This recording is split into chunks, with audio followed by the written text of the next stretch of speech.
মঙ্গলবার সবজি বিক্রেতা তৃণমূল কংগ্রেসের ব্লক সভাপতির মধ্যে বিবাদ চরমে পৌঁছেছিল। দোকানদারদের অভিযোগ ছিল যে ব্লক সভাপতি তাদের সঙ্গে অশালীন আচরণ এবং মারধর করেছেন। এই ঘটনার প্রতিবাদে দোকানদাররা রাস্তা অবরোধ করে বিক্ষোভ দেখায়, যার ফলে যান চলাচল ব্যাহত হয়। বুধবার কেনাফাড়িতে পুলিশের উপস্থিতিতে দুই পক্ষের মধ্যে একটি বৈঠক অনুষ্ঠিত হয়।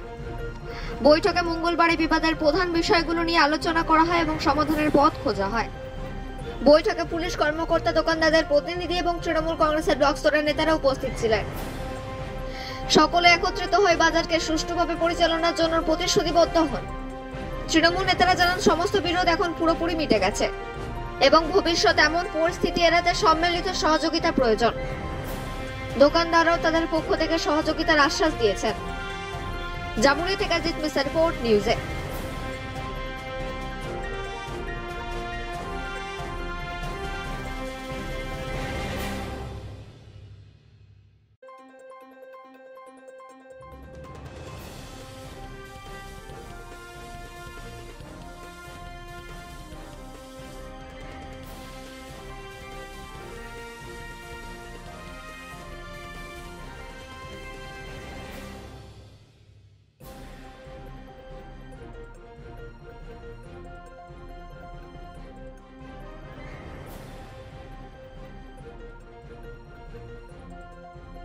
দেখো ভাই, এটা আমাদের নিজেদের মধ্যেই ছিল।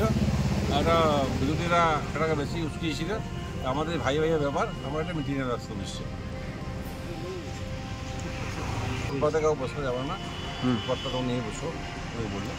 আর আমাদের অ্যাকচুয়ালি বেসিক্যালি হয়েছিল আমাদের এখানে মাছের যেটা আছে, বাজার আছে, মানে মহিলারা কিছু কিছু ঘরের মায়েরা কমপ্লেন করেছিল যে এই মাছের ব্যাপারটা নিয়ে একটু যদি দেখা হয় খুব ভালো হয়।